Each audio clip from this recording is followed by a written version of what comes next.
नमस्कार प्रिय दर्शकों, एक बार फिर से आपका स्वागत है हमारे YouTube चैनल प्राचीन ज्ञान सागर में। प्रिय दर्शकों, आज फिर नया वीडियो, नई जानकारी लेकर हम हाजिर हुए हैं। दर्शकों, आज की जो कहानी है, आज का जो प्रसंग है, ये हिंदू धर्म के सबसे पवित्र ग्रंथ से लिया गया है। यह गीता से लिया गया है। आज की जो कहानी है, बड़ी पावन पवित्र कहानी है, बड़ी प्रेरणादायक कहानी है। इसलिए इस कहानी को जरूर सुनिएगा और इसको अंत तक देखिएगा। प्रिय दर्शकों, इस कहानी को सुनने के बाद आप ये जानेंगे कि चरित्रहीन कौन होता है, चरित्रहीन स्त्री होती है या पुरुष होता है। कहानी शुरू करने से पहले जो लोग हमसे नहीं जुड़े हैं वो हमारे चैनल को अभी सब्सक्राइब कर लें और बेल आइकन को दबाना मत भूलें, ताकि हम जब भी अगली ज्ञानवर्धक वीडियो लेकर आए तो वो सबसे पहले आपको मिले और प्रिय दर्शकों, आप उसका फायदा उठा सके। आप इस वीडियो पर अच्छे अच्छे कमेंट भी किया करें, क्योंकि हमें आपके कमेंट का इंतजार रहता है। तो शुरू करते हैं प्रिय दर्शकों आज की प्यारी सी कहानी, ये प्यारा सा वीडियो। प्रिय दर्शकों, एक बार अर्जुन के मन में एक सवाल आता है। वह भगवान श्री कृष्ण से एक सवाल पूछते हैं। अर्जुन कहते हैं, प्रभु आप मुझे ये बताइए कि चरित्रहीन स्त्री होती है या पुरुष होता है? आखिरकार चरित्रहीन कौन होता है? तब भगवान श्री कृष्ण अर्जुन से कहने लगते हैं कि अर्जुन, तुम ऐसे सवाल क्यों पूछ रहे हो? ऐसी क्या बात है? क्या तुमने किसी से कुछ कहा या फिर तुमने कुछ ऐसा देखा है जिसके कारण तुम ऐसे सवाल पूछ रहे हो? तब अर्जुन भगवान श्री कृष्ण से कहते हैं कि नहीं प्रभु, ऐसा कुछ नहीं है, बस मैं यूं ही पूछ रहा हूं, चरित्रहीन आखिर संसार में कौन होता है? प्रिय दर्शकों, तब भगवान श्री कृष्ण अर्जुन से कहते हैं, अर्जुन नहीं, ऐसा नहीं है। जरूर तुम इस विषय को लेकर काफी चिंतित नजर आ रहे हो, इसलिए मुझे सच बताओ कि आखिर सच क्या है? ये सवाल तुम क्यों पूछ रहे हो? तब श्री कृष्ण भगवान से कहते हैं कि प्रभु, एक लीला नाम की स्त्री रहती है और उस स्त्री के पास जो भी कोई जाता है रात के अंधेरे में जाता है। दिन की रोशनी में कोई भी व्यक्ति उस महिला से नहीं मिलता है। यदि कोई दिन की रोशनी में उस महिला से बात भी करता है तो उसे बात करते हुए यदि कोई दूसरा देख लेता है तो प्रिय दर्शकों, उस व्यक्ति को लोग भला बुरा कहते हैं। उस व्यक्ति को खरी खोटी सुना देते हैं। वो लोग कहते हैं कि तू एक चरित्रहीन महिला से बात कर रहा है। सभी लोग उस महिला को गलत समझते हैं, सभी लोग उस महिला को गलत ठहराते हैं। इसलिए प्रभु, मेरे दिल में ये सवाल उत्पन्न हुआ है कि आखिरकार चरित्रहीन पुरुष होता है या महिला होती है? अर्जुन की इतनी बात सुनने के बाद भगवान श्री कृष्ण अर्जुन से कहते हैं, अर्जुन अब तुम शांत चित्त मन होकर के बैठ जाओ और मैं तुमको एक छोटी सी कहानी सुनाने जा रहा हूं। इस कहानी को ध्यान से सुनना। यदि तुम इस कहानी को ध्यान से सुनते हो तो तुम्हें ये सच्चाई मालूम पड़ेगी कि आखिरकार इस संसार में चरित्रहीन कौन होता है, चरित्रहीन स्त्री होती है या पुरुष होता है।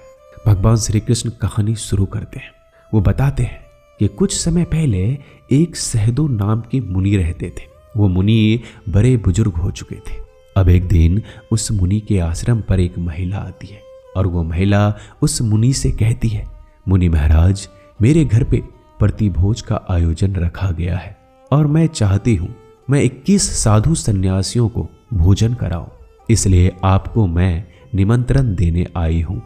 उस महिला की इतनी बात सुनने के बाद वह मुनि हाँ कर लेता है और कहता है, पुत्री, यदि आप प्रतिभोज के लिए मुझे अपने घर बुला रही हैं तो बिल्कुल हम जरूर आएंगे। प्रिय दर्शकों, अब वह महिला अपने घर को चली जाती है। जब प्रतिभोज का समय होता है तो वो मुनि उस महिला के घर जाने के लिए रवाना हो जाते हैं। जब वो मुनि उस महिला के घर जाने के लिए रवाना होते हैं तो रास्ते में उनको कई सारे लोग मिलते हैं। जो भी इंसान उस मुनि से मिलता तो वो लोग उस मुनि से पूछा करते कि मुनि महाराज, आज कहाँ जा रहे हो? तब वो मुनि उस महिला का नाम लेते और कहते, मैं उस महिला के घर जा रहा हूं। सभी लोग चौंक जाते। सभी लोग मुनि महाराज से कहते कि वो महिला चरित्रहीन है। आप उसके घर मत जाओ, नहीं तो आपके दामन पर दाग लग जाएगा।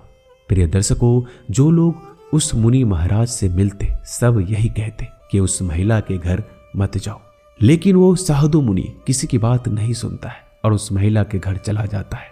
जब वो उस महिला के घर पहुंचता है तो देखता है कि उसके लिए एक अच्छा आसन बिछा हुआ है। वो महिला आसन पर भोजन की थाली सजा देती है और मुनि महाराज से कहती है कि महाराज आइए और भोजन ग्रहण कीजिए। जैसे ही मुनि भोजन की थाली पर बैठता है तभी कुछ गांव वाले लोग आ जाते हैं। गांव का मुखिया आ जाता है, गांव के बड़े बड़े पंच पटेल आ जाते हैं। सभी लोग आकर मुनि से कहने लगते हैं कि मुनि, तुम्हें लज्जा नहीं आती, तुम्हें शर्म नहीं आती कि तुम एक चरित्रहीन स्त्री के पास आए हो? क्या तुम्हें पता नहीं कि यह स्त्री चरित्रहीन है? यह महिला हर किसी को अपने जाल में फंसा लेती है और गलत काम करती है। इसलिए हमें लगता है कि तुम मुनि नहीं, तुम एक ढोंगी हो, इसलिए तुम इस महिला के घर आए हो। भोजन तो एक बहाना है, लेकिन तुम इस महिला के साथ गुलछर्रे उड़ाने के लिए आए हो। प्रिय दर्शकों, वो सभी गांव वाले पंच पटेल, गांव के मुखिया उस मुनि से इस तरह की बातें करते हैं। अब गांव वाले और गांव के मुखिया जब इस तरह की बातें मुनि से कहते हैं तो मुनि भोजन की थाली से खड़े हो जाते हैं और भोजन की थाली से खड़े होकर गांव के जो प्रधान थे, जो बड़े थे, मुखिया थे, उसी का हाथ जाके पकड़ लेते हैं और हाथ को इतना कस के पकड़ते हैं कि अपने कांख के अंदर दबा लेते हैं। तब गांव का मुखिया मुनि से कहता है, मुनि, तुम ये क्या कर रहे हो? मेरा हाथ क्यों दबा रहे हो? मेरे हाथ को छोड़ दो। तब वो मुनि उस गांव के मुखिया से कहता है कि मुखिया जी, अब आप ताली बजाओ। प्रिय दर्शकों, जब वो मुखिया मुनि महाराज से कहता है कि मैंने एक हाथ को अपने कांख के अंदर दबा रखा है, अब तुम ताली बजा के दिखाओ। तब वो मुखिया कहता है कि भला एक हाथ से कैसे ताली बजेगी? तुम क्या मजाक कर रहे हो? तब मुनि उस मुखिया से कहता है, मुखिया जी, जिस तरीके से एक हाथ से ताली नहीं बज सकती, ठीक उसी तरीके से कोई भी स्त्री चरित्रहीन नहीं हो सकती। इस स्त्री को चरित्रहीन बनाने वाला एक चरित्रहीन पुरुष ही होता है, जो एक महिला को जबरदस्ती चरित्रहीन बना देता है। जब तक महिला और पुरुष दोनों की सहमति नहीं होती है तब तक किसी की औकात नहीं है। ना तो किसी पुरुष की औकात होती है, ना ही किसी स्त्री की औकात होती है, क्योंकि बगैर पुरुष के महिला कभी चरित्रहीन हो ही नहीं सकती। इसलिए एक महिला को चरित्रहीन बनाने में एक पुरुष की सबसे ज्यादा भागीदारी होती है, क्योंकि सबसे पहले चरित्रहीन एक पुरुष होता है, लेकिन एक पुरुष अपनी झूठी शान के चलते अपनी चरित्रहीनता को छुपा लेता है और एक महिला को बदनाम कर देता है। यदि हकीकत को देखा जाए तो चरित्रहीन एक पुरुष ही होता है, महिला नहीं। तब मुनि गांव के मुखिया से कहता है, मेरी बात को गौर से सुनिएगा। कामना का भाव स्त्री और पुरुष दोनों में होता है, लेकिन महिला अपनी कामना के भाव को छुपा के रखती है और एक पुरुष अपनी कामना के चलते किसी भी महिला के साथ जबरदस्ती कर सकता है। इसलिए चरित्रहीन पुरुष होता है, महिला नहीं। महिला इतने सारे बंधनों में बंधी हुई होती है कि महिला अपने चरित्रहीनता को सहज स्वीकार कर लेती है और एक पुरुष कभी किसी बंधन में नहीं रहता, इसलिए अपनी झूठी शान के चलते एक महिला को बदनाम कर देता है और अपनी चरित्रहीनता को छुपा लेता है। क्योंकि एक महिला को अपने पिता का घर छोड़ के और अपने पति के घर जाना पड़ता है, इसलिए महिला दबी हुई होती है, तो वो कभी भी अपनी ऊंची आवाज में बात नहीं कर सकती। उसको बहुत सारे रिश्तों का ख्याल करना पड़ता है, बहुत सारे रिश्ते उनको निभाने पड़ते हैं।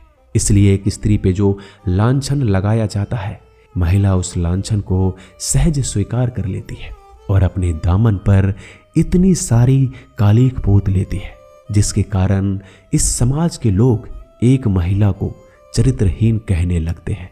लेकिन यदि दरअसल देखा जाए कि हकीकत क्या है, तो हकीकत यह है कि एक चरित्रहीन एक पुरुष होता है, महिला कभी नहीं। एक महिला को वेश्या बनाने वाला भी एक मर्द होता है, एक पुरुष होता है। बगैर पुरुष के कोई भी महिला चरित्रहीन हो ही नहीं सकती, वैश्या हो ही नहीं सकती।